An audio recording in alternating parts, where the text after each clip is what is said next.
بسم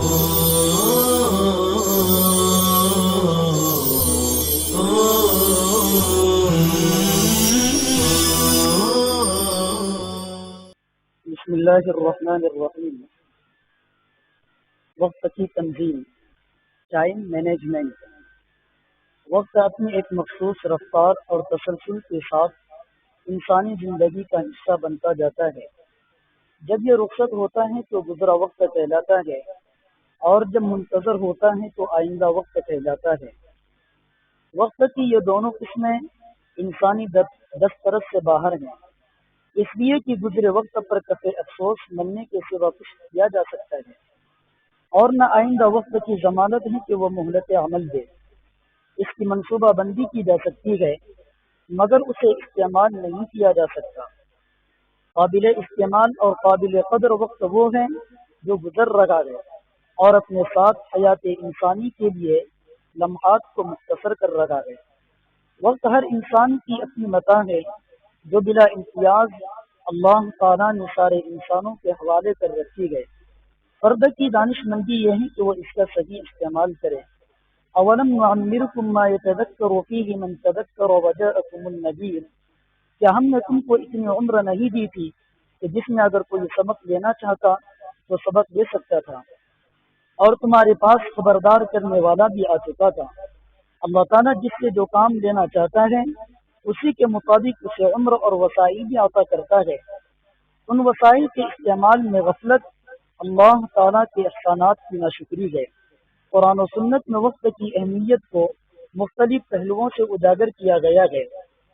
متعدد مکی صورتوں کے آغاز میں اللہ تعالیٰ نے اس کی قسمیں کھائی ہیں۔ سنت نبوی صلی اللہ علیہ وسلم نے بھی وقت کی قدر و قیمت پر زور دیا ہے۔ قیامت کے دن انسان کو احترام وقت کے متعلق اللہ کے حضور جواب دہ قرار دیا ہے۔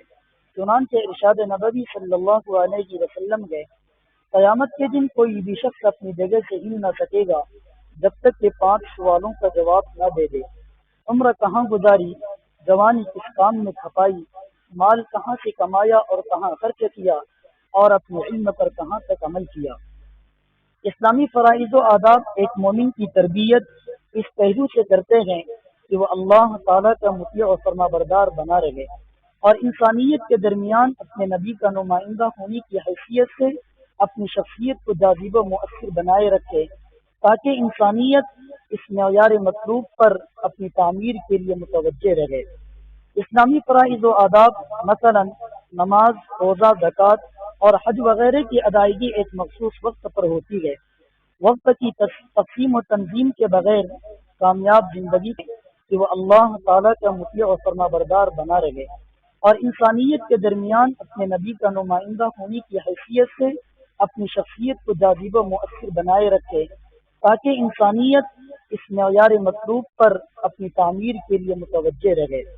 اسلامی فرائض و آداب مثلا نماز، روزہ، زکوٰۃ اور حج وغیرہ کی ادائیگی ایک مخصوص وقت پر ہوتی ہے۔ وقت کی تقسیم و تنظیم کے بغیر کامیاب زندگی کا تصور محال ہے۔ انسان اپنی مختلف سماجی و معاشرتی ذمہ داریوں کی ادائیگی میں وقت کے ہاتھوں مجبور ہے۔ کامیابی کا راز یہ ہے کہ جو کام جس اہمیت اور ترتیب کا حامل ہو اس کو اسی اہمیت اور ترتیب کے ساتھ ادا کیا جانا چاہیے۔ بعض کام متعین اوقات کے پابند ہوتے ہیں، بعض کے لیے وقت متعین نہیں ہوتا۔ اس طرح کچھ کام عزت کے طالب ہوتے ہیں اور کچھ کے کرنے میں مناسب وقت کا انتظار ہوتا ہے۔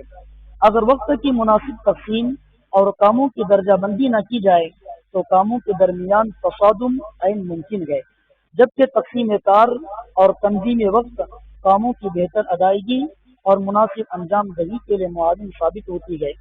وقت کی تنظیم و تقسیم کے ذیل میں چند تجاویز پیش خدمت ہیں، انشاءاللہ آئندہ ہے۔